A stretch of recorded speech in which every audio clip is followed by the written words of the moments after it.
पहला प्रश्न आपको स्क्रीन पर दिखाई दे रहा है कि किस बिंदु पर फ़ारेनहाइट तापक्रम, सेंटीग्रेड तापक्रम एक समान पाठ्यांक दर्शाएंगे। पीसीएस 2003 मेंस 2015 का प्रश्न है ये। ऑप्शन है आपके सामने, 4 ऑप्शन है। किस बिंदु पर फ़ारेनहाइट तापक्रम, सेंटीग्रेड तापक्रम एक समान पाठ्यांक दर्शाएंगे। सही जवाब क्या होगा? पहले का सही जवाब है -40 डिग्री पर। -40 डिग्री पर। एक्स्ट्रा फैक्ट्स में कुछ क्वेश्चंस देख लेते हैं। रेफ्रिजरेटर में खाद्य पदार्थों को ताजा रखने हेतु सुरक्षित तापमान क्या है? ऑप्शन में कई डिग्री सेल्सियस हो सकते हैं, 4, 5, 6, 7। तो सही जवाब क्या होगा? 4 डिग्री सेल्सियस। एक क्वेश्चन ये भी पूछा जाता है कि कौन सा ओजोन लेयर को डिप्लीट करने वाला गैस का प्रयोग रेफ्रिजरेटर में खाद्य पदार्थों को सुरक्षित रखने हेतु किया जाता है?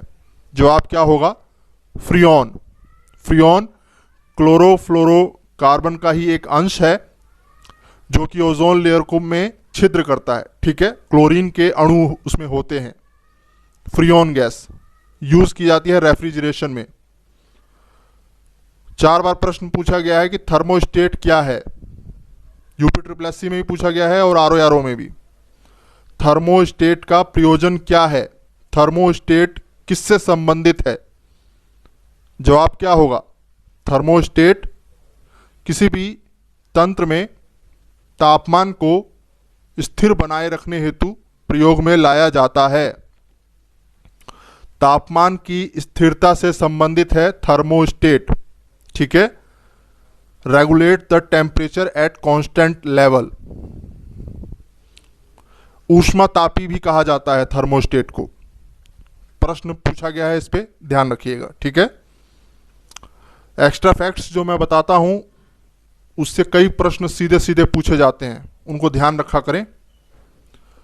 दूसरा प्रश्न देखिए, प्रेशर कुकर में भोजन कम समय में तैयार हो जाता है क्योंकि जल का क्वथनांक बढ़ जाता है, जल का क्वथनांक घट जाता है, भोजन कम ऊष्मा लेता है, कुकर में गर्मी बाहर नहीं निकल पाती।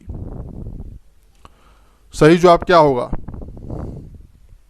सही जवाब है ऑप्शन ए,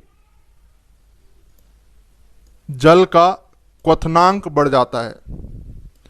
हम जानते हैं कि आग पर जब प्रेशर कुकर रखा जाता है तो धीरे धीरे अंदर का प्रेशर बढ़ता है, और जब प्रेशर बढ़ता है तो क्वथनांक बढ़ जाता है। ये क्वथनांक क्या होता है? Boiling point. एक ऐसा पॉइंट जिस पर कोई वस्तु, कोई पदार्थ उबलने लग जाए, जल उबलने लग जाए। तो जल का क्वथनांक पॉइंट क्या है? 100 डिग्री सेल्सियस। ठीक है, प्रेशर बढ़ेगा तो बॉइलिंग पॉइंट भी जो है इंक्रीज कर जाएगा, और यही कारण है कि कम समय में भोजन तैयार हो जाता है प्रेशर कुकर में। ठीक है, याद रहेगा। चलिए आगे बढ़ते हैं। कई बार आपने देखा होगा कि साबुन का जो बुलबुला होता है उसमें हमें कई सारे रंग दिखाई देते हैं, रंग बिरंगे दृश्य उसमें नजर आता है। वो क्या है? साबुन के बुलबुले में रंग पैदा होने की घटना का कारण क्या है? सही जवाब क्या होगा? विवर्तन, विक्षेपण, व्यतिकरण, ध्रुवण। तीसरे का सही जवाब है ऑप्शन सी, व्यतिकरण। व्यतिकरण। इन्हीं ऑप्शन से एक प्रश्न पूछा गया है प्रीवियस ईयर्स में कि निम्न में से कौन सी घटना ध्वनि तरंगों में नहीं होती? परावर्तन, व्यतिकरण, ध्रुवण, विवर्तन। निम्न में से कौन सी घटना ध्वनि तरंगों में नहीं होती? सही जवाब है ध्रुवण।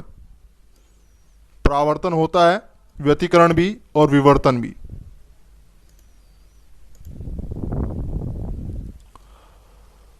निम्न में से कौन सही सुमेल नहीं है?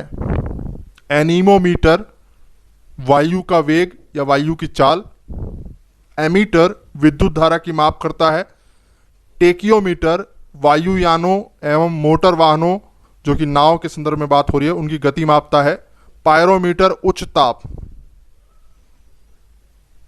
यहां पे जो सुमेल नहीं है वो है ऑप्शन डी, पायरोमीटर उच्च तापमान का मापक तो है ही, लेकिन 2000 डिग्री सेल्सियस की भी माप कर लेता है और यहां पर अधिकतम लिखा हुआ है।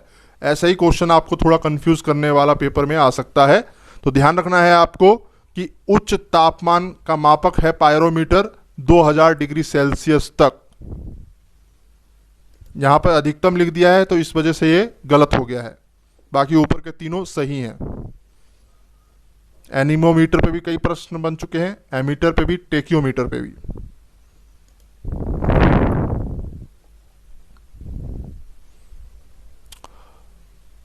वायु में नमी की मात्रता मापने हेतु निम्नलिखित में से कौन सा उपकरण उपयोग में लाया जाता है, या क्वेश्चन यूं पूछा जाए कि सापेक्ष आर्द्रता, अपेक्षित आर्द्रता मापने हेतु कौन सा यंत्र प्रयोग में लाया जाता है। सही जवाब क्या होगा?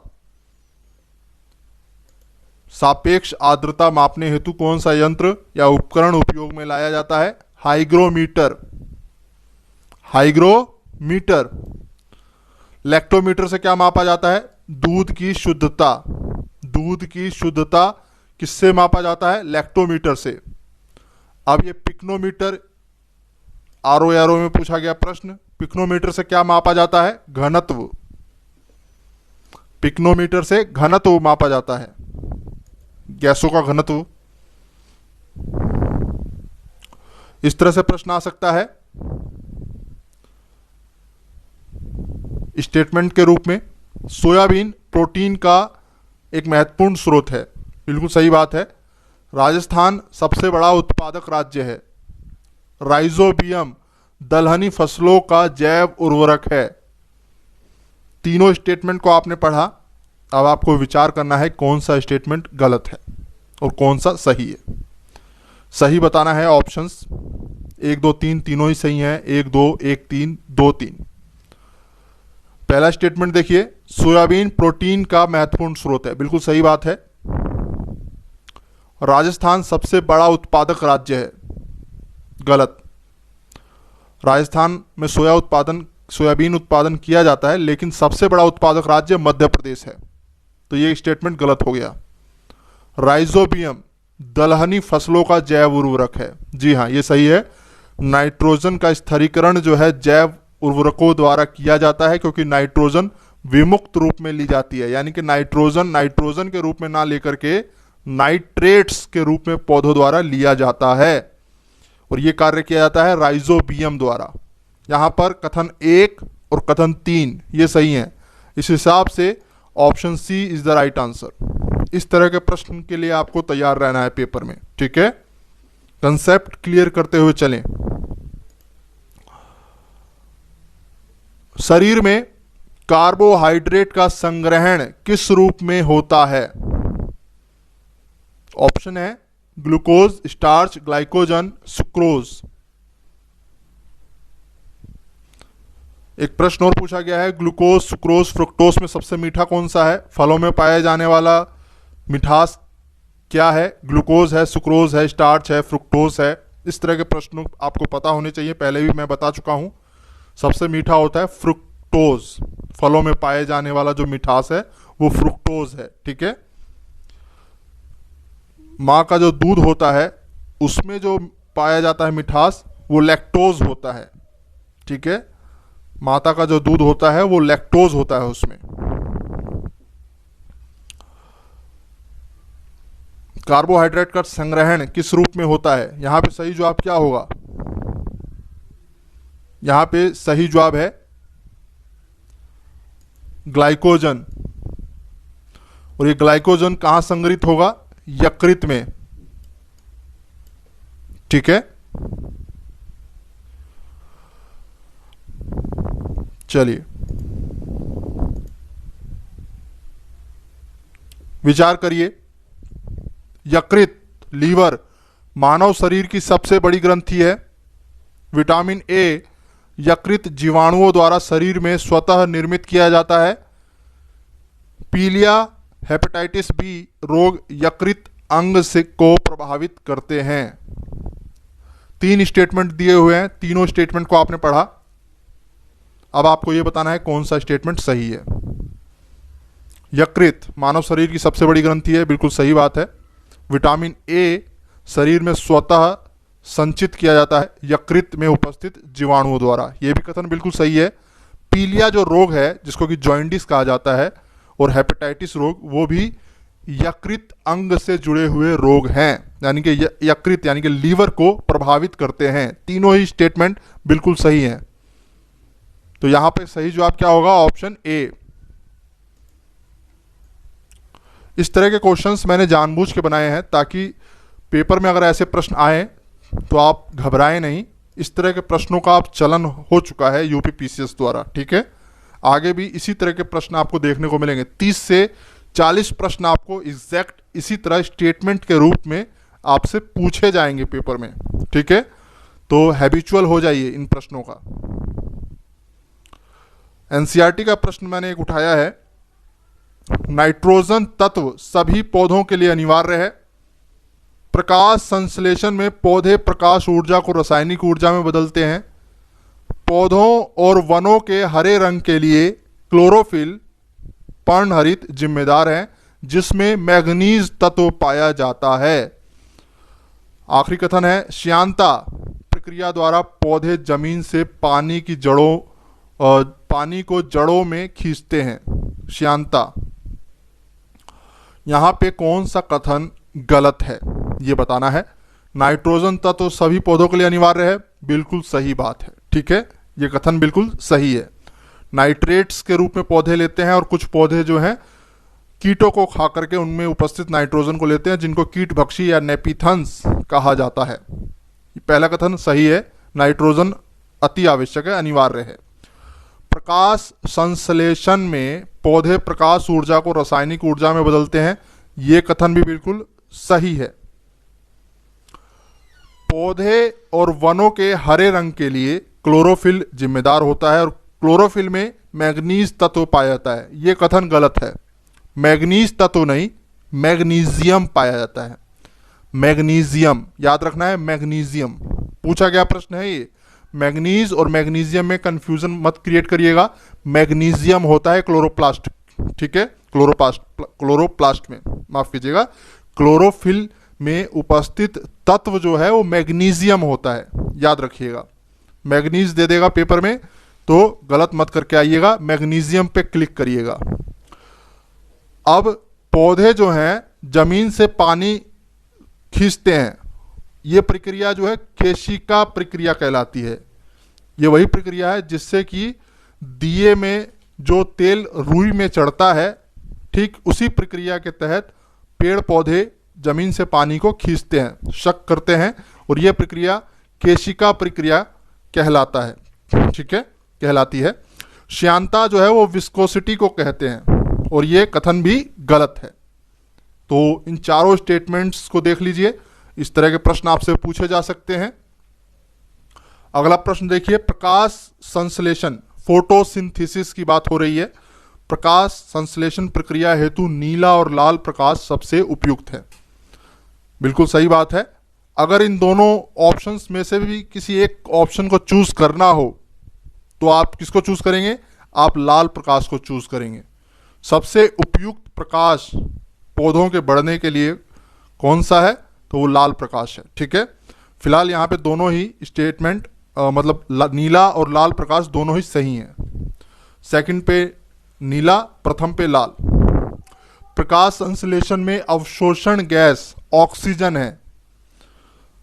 कथन 3, तापमान का प्रकाश संश्लेषण प्रक्रिया पर कम प्रभाव पड़ता है। तो अब जरा ध्यान से देखें, सोचें कौन सा स्टेटमेंट गलत है। प्रकाश संश्लेषण प्रक्रिया हेतु नीला और लाल प्रकाश सबसे उपयुक्त है, बिल्कुल सही बात है। प्रकाश संश्लेषण में अवशोषण गैस, ऑब्जॉर्प्शन करने वाली गैस कौन सी है? ऑक्सीजन। तो ये गलत है, क्योंकि अवशोषण जो है क्या किया जाता है? CO2, और निष्कासन O2। ठीक है। तीसरा स्टेटमेंट है तापमान का प्रकाश संश्लेषण प्रक्रिया पर कम प्रभाव पड़ता है। यह कथन भी गलत है। तापमान बढ़ने से प्रकाश संश्लेषण की प्रक्रिया तेज हो जाती है।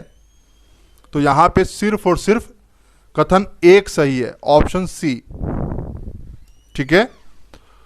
यूपीएससी का प्रश्न है ये। प्रशीतक यानी कि रेफ्रिजरेशन कूलेंट के लिए प्रयोग में लाए जाने वाला फ्रियोन का केमिकल रूप क्या है? फ्रियोन ओजोन लेयर में छिद्र करने वाला एक यौगिक को क्या कहेंगे? Trichloroethane, ethylene dichloride, acetylene difluoride, difluoromethane. 12वें का सही जवाब क्या है? Option D, difluoromethane. फ्रियोन एक ओजोन लेयर क्षरण करने वाला यौगिक है। यह एक ग्रीन हाउस गैस भी है और डॉप्सन जो है ओजोन लेयर की इकाई है। ठीक है। ध्रुवीय राष्ट्रों पे सबसे ज़्यादा ओजोन लेयर में छेद दिखाई पड़ता है, ये भी याद रखना है आपको। ज़्यादातर ओजोन लेयर छिद्र कहाँ दिखाई पड़ेगा? ऑप्शन में आपको विषुवत रेखा, भूमध्य रेखीय क्षेत्र, इसके बाद जो है शीतोष्ण कटिबंधीय क्षेत्र, इस तरह के ऑप्शन भी हो सकते हैं। ध्रुवीय क्षेत्रों पर ओजोन लेयर में छेद हमें अधिक दिखाई पड़ता है।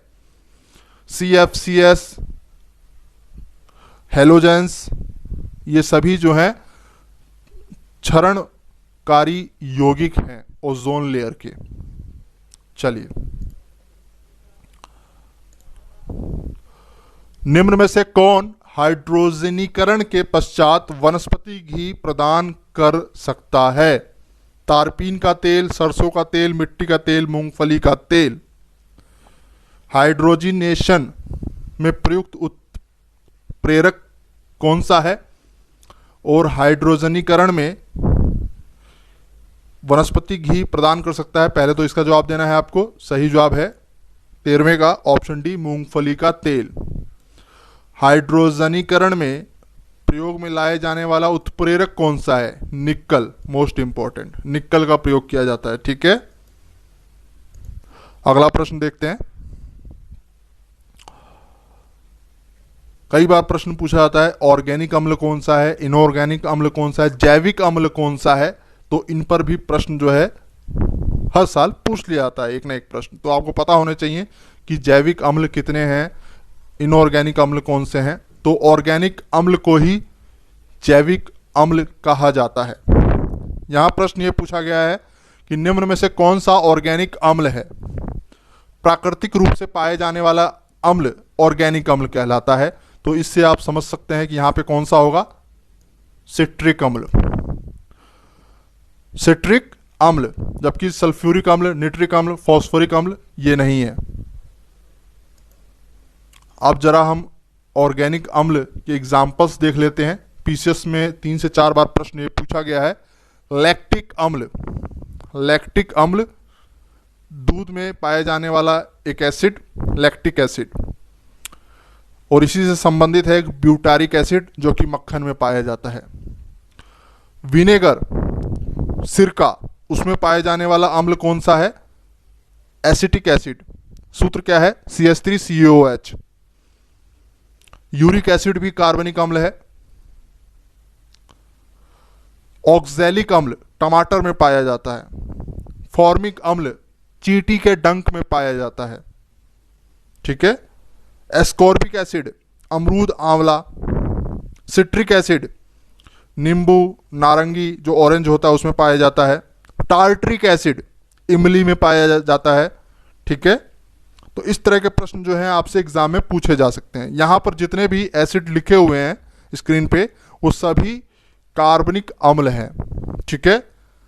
जानबूझकर मैंने जो है सभी लिख दिए हैं ताकि पेपर में अगर आ जाए तो कंफ्यूजन क्रिएट मत करिएगा। टार्ट्रिक एसिड को भी इसमें शामिल कर लीजिए। ऑक्सैलिक एसिड भी इसी में आएगा। Ascorbic acid, citric acid, acetic acid, tartaric acid, oxalic acid, ये सभी जो है ऑर्गेनिक अम्ल हैं, कार्बनिक अम्ल हैं। ठीक है। निम्नलिखित में से किस पदार्थ में सर्वाधिक कार्बन अंश विद्यमान होगा? चारकोल, कोयला, कोक, काजल। सही जवाब है काजल। ठीक है, काजल। पेंसिल, पेंसिल में लेड पेंसिल में क्या विद्यमान रहेगा? Lead, graphite, phosphate, black phosphorus. जो पेंसिल से हम लिखते हैं स्कूल में, बच्चे जो हैं जिसका प्रयोग करते हैं किताबों में लिखने के लिए, उसमें क्या पाया जाता है? सही जवाब है ग्रेफाइट। ग्रेफाइट से क्या याद आता है कि इसको कूलेंट के रूप में जो है न्यूक्लियर रिएक्टर में प्रयोग में लाया जाता है, मंदक के रूप में, और कार्बनिक अंश इसमें होता है। ठीक है, अगला प्रश्न आ चुका है। नाभिकीय संयंत्रों में मंदक कूलेंट के रूप में क्या प्रयोग किया जाता है? क्योंकि जो चेन रिएक्शन इसमें होती है नाभिकीय संयंत्रों में, जो विखंडन होता है, उसके वजह से बहुत ज़्यादा ऊर्जा निकलती है, गर्मी बहुत ज़्यादा बढ़ जाती है। उस गर्मी को ठंडा करने के लिए मंदक का कूलेंट का प्रयोग किया जाता है, जैसे कि D2O, हार्ड वाटर। यहाँ पे ऑप्शन थोड़े बदल दिए गए हैं क्योंकि ये अभी हाल में प्रश्न पत्र में पूछा गया था ये प्रश्न। Liquid nitrogen, liquid sodium, liquid graphite, methanol. बताइए कूलेंट के रूप में इनमें से क्या प्रयोग में लाया जाता है न्यूक्लियर रिएक्टर्स में? सही जवाब है लिक्विड सोडियम। Liquid sodium. और न्यूक्लियर संयंत्रों में रॉ मटेरियल क्या है? यूरेनियम 235 और थोरियम। देश में थोरियम के सबसे विशाल भंडार कहां पाए जाते हैं? केरल के तटों के पास। ठीक है, अब देखिए कूलेंट के रूप में किन का प्रयोग किया जाता है? सबसे नंबर 1 पे liquid sodium, cadmium rod, D2O heavy water और ग्रेफाइट के रॉड्स। ठीक है, इन चारों को याद रख लीजिए क्योंकि क्वेश्चन जो है घुमा फिरा करके पूछ लेता है, इन्हीं में से देता है। अब पिछले 2 सालों से लिक्विड सोडियम का प्रयोग ज़्यादा किया जा रहा है और इस पर प्रश्न जो है बन रहे हैं। पहले D2O किया जाता था, हैवी वाटर। कृत्रिम रूप से फलों को पकाया जाने वाला यौगिक कौन सा है? बेकिंग सोडा, शीतल पेय यानी कि जैसे पेप्सी, कोका कोला, इनमें प्रयोग में लाई जाने वाली गैस कौन सी है? क्वार्ट्ज। सुमेल करना है आपको, 19वें को सुमेल करें। सही जवाब क्या होगा?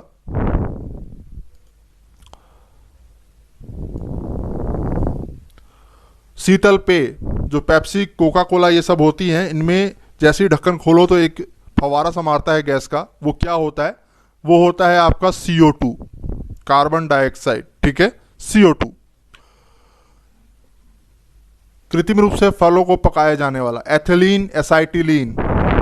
ठीक है, इससे सुमेल होगा। बेकिंग सोडा, बेकिंग सोडा किससे सुमेल होगा? Sodium bicarbonate, sodium bicarbonate. Quartz जो है वो आपका किससे सुमेल होगा? सोडियम सिलिकेट से। बी ऑप्शन है इसका। चलिए, निम्न में से कौन सा एक गैर सेल्यूलोसी रेशा है? प्राकृतिक रेशे सेल्यूलोज के बने होते हैं। यहां पे प्रश्न ये है कि कौन सा एक गैर सेल्यूलोस रेशा है? Rayon, linen, jute, nylon. 20वें का सही जवाब क्या होगा? सही जवाब है ऑप्शन डी, नायलॉन। यह एक पॉलीएमाइड रेशा का उदाहरण है। ठीक है, नायलॉन। कपास, ऊन, रेशम, जूट ये प्राकृतिक रेशे हैं, नेचुरल रेशे हैं। ठीक है, जैविक रेशा है जो कि विघटित हो सकते हैं प्राकृतिक रूप में। रेयॉन, नायलॉन, पॉलिस्टर कृत्रिम रेशा है, ये भी याद रखना है और ये प्रश्न पूछ लेता है। ठीक है, जो PDF आपको मिलेगी 300 प्रश्नों की, उसमें मैं पूरी कोशिश करूंगा कि हर प्रश्न के साथ कुछ ना कुछ एक्स्ट्रा फैक्ट्स जोड़ के व्याख्या के रूप में आपको प्रस्तुत करूं। ठीक है, एक बार ये 300 प्रश्नों के सीरीज जो है वीडियोस के रूप में कंप्लीट हो जाए, फिर PDF आपको प्रोवाइड कर दूंगा। निम्नलिखित धातु युग्मों में से किस एक में क्रमशः सबसे हल्की धातु तथा सबसे भारी धातु है? 21वें को जरा ध्यान से देखें, आपको बताना है सबसे हल्की धातु और सबसे भारी धातु। सही जवाब है ऑप्शन बी, लिथियम और ऑस्मियम। सबसे हल्की धातु लिथियम, सबसे भारी धातु ऑस्मियम। निम्नलिखित मिश्र धातुओं में से किसे अमलगम कहा जाएगा? अमलगम का कंसेप्ट अगर आपको पता है, एनसीईआरटी में दिया गया है, तो आराम से इस प्रश्न को हल कर लेंगे। अमलगम उसे कहा जाता है जिसके साथ पारा जुड़ जाता है, मरकरी जुड़ जाता है। तो ऑप्शन देख लीजिए, सही जवाब हो जाएगा 22वें का ऑप्शन सी, पारा और जस्ता। मिनीमाटा रोग कई बार हो चुका है, पता होगा, मरकरी से संबंधित है, जापान का रोग है मिनीमाटा रोग।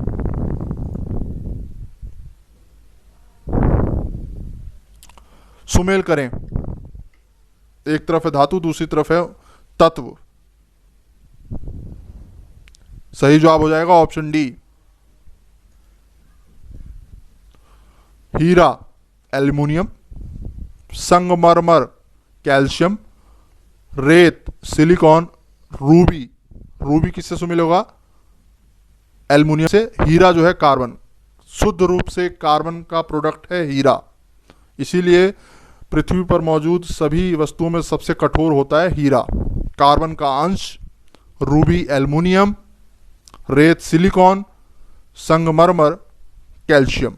ठीक है, डी है, हीरा कार्बन से होगा सुमेल।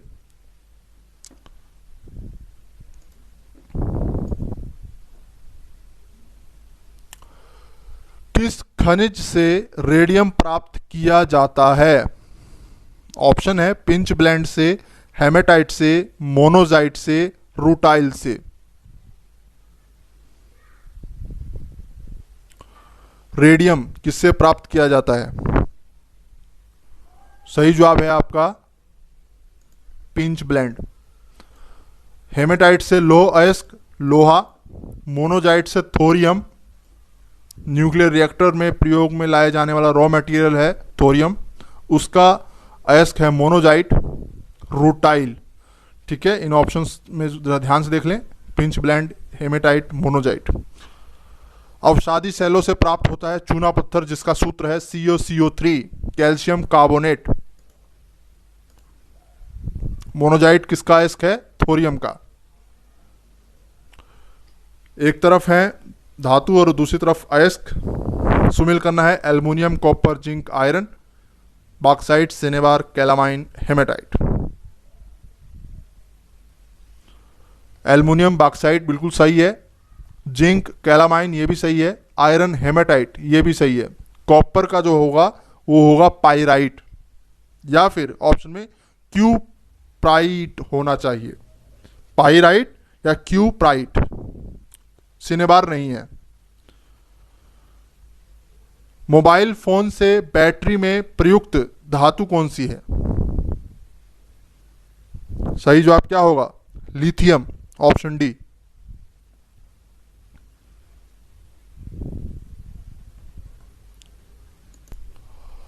निम्न में से निकल का अयस्क कौन नहीं है? गार्नीराइट, पेंटलेनाइट, निकोलाइट, लिमोनाइट। सही जवाब है लिमोनाइट। लिमोनाइट नहीं है, बाकी ये तीनों हैं। निकोलाइट को याद रखिए, गार्नीराइट को, पेंटेलेनाइटाइट को। ठीक है, ये तीनों ही अयस्क हैं निकिल के। और निकिल हाइड्रोजनीकरण में प्रयोग में लाए जाने वाला उत्प्रेरक है, कैटालिस्ट है।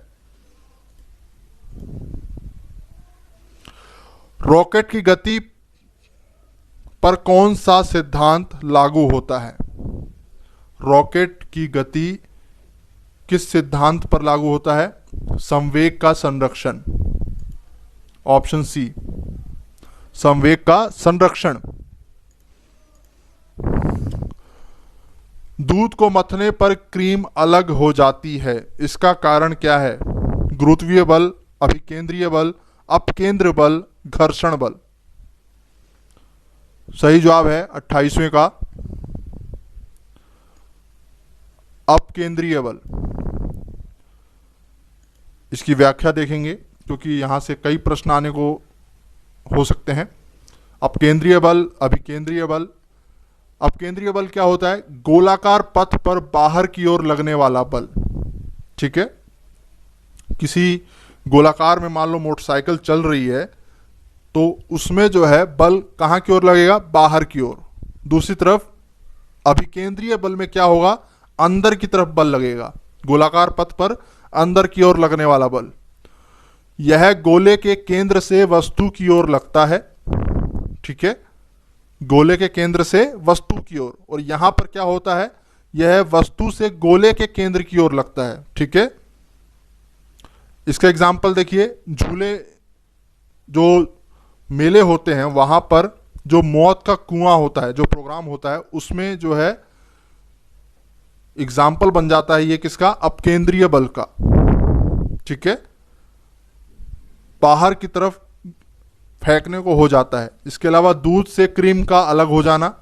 वॉशिंग मशीन में जो कपड़े धुलते हैं वो किस सिद्धांत पर कार्य करते हैं? वो भी अपकेंद्रीय बल पर ही कार्य करते हैं। ठीक है, गोल झूले में बाहर की तरफ खींचे चले जाने जैसी स्थिति हो जाती है अपकेंद्रीय बल में। ठीक है, मान लीजिए कार में आप बैठे हैं, कार चल रही है और मोड़ आ जाए और आपको ऐसा फील हो कि आप जो है दरवाजे के सहारे बाहर की तरफ फेंका जाएंगे, गिर जाएंगे, तो ऐसी स्थिति जो है किसमें बनती है? अपकेंद्रीय बल में। जबकि पृथ्वी का सूर्य की ओर चक्कर लगाना ये होता है आपका अभिकेंद्रीय बल। ठीक है, अभिकेंद्रीय बल। अपकेंद्रीय बल की खोज की थी क्रिस्टियान ने, हाइगन्स, और अभिकेंद्रीय बल की खोज की थी आइजक न्यूटन ने। अपकेंद्रीय बल एक वास्तविक बल नहीं है, जबकि अभिकेंद्रीय बल एक वास्तविक बल है। ठीक है, ये व्याख्या है। पौधों के संदर्भ में परऑक्सीसोम्स का संबंध किससे है? परऑक्सीसोम्स, हम जानते हैं कि प्रकाश संश्लेषण की प्रक्रिया द्वारा पौधे अपना भोजन बनाते हैं, लेकिन एक प्रक्रिया ऐसी भी है जो कि जस्ट उससे उलट है, यानी कि उससे उल्टी प्रक्रिया है, और उसको कहा जाता है परऑक्सीसोम्स। पूछा गया प्रश्न है और इसका सही जवाब हो जाएगा प्रकाश श्वसन से। परऑक्सीसोम्स प्रकाश श्वसन से।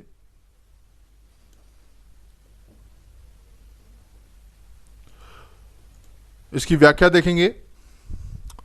परऑक्सीसोम्स का संबंध प्रकाश श्वसन यानी कि फोटो रेस्पिरेशन से है। यह प्रक्रिया कब होती है? जबकि तीव्र प्रकाश उपस्थित हो। इस प्रक्रिया में पौधे ऑक्सीजन का अवशोषण करते हैं और कार्बन डाइऑक्साइड का निष्कासन करते हैं, जबकि फोटोसिंथेसिस प्रोसेस में कार्बन डाइऑक्साइड को लेते हैं और ऑक्सीजन को छोड़ते हैं। यहां पर उल्टी हो रही है प्रक्रिया। ठीक है, फोटो रेस्पिरेशन में। तो ध्यान रखना है आपको, फोटो रेस्पिरेशन की प्रक्रिया कब होगी? जब प्रकाश बहुत ज़्यादा तेज होगी तो फोटोसिंथेसिस की प्रोसेस जो है वो उल्टी हो जाएगी। ठीक है, और इसको कहा जाएगा फोटो रेस्पिरेशन। और इस प्रक्रिया को पूर्ण होने में कौन कौन हेल्प करते हैं? क्लोरोप्लास्ट, माइटोकॉन्ड्रिया और ऑक्सीसोम्स, ये तीनों कोशिकांग की आवश्यकता होती है। ठीक है, ये प्रश्न मैंने उठाया हुआ है प्रीवियस ईयर्स से, पूछा गया प्रश्न है यूपीपीसीएस में, मेंस सेक्शन में पूछा गया था। प्रकाश संश्लेषण प्रक्रिया में सबसे तेज और सबसे कम जो है किसमें होगी?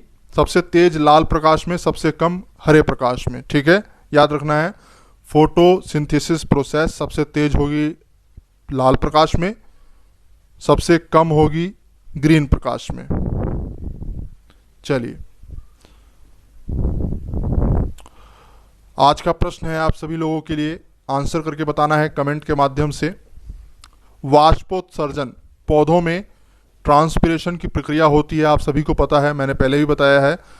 सवाल ये है आपका कि ट्रांसपिरेशन की जो प्रक्रिया है वो कहाँ होगी सबसे तेज, सर्वाधिक? ध्रुवों पर, विषुवत रेखा पर, भूमध्य रेखा पर, कर्क रेखा पर। और कंसेप्ट है पूरा ही मैंने क्लियर किया हुआ है पर्यावरण के वीडियो में। ठीक है, जब पौधों के संदर्भ में मैंने आपको पढ़ाया था।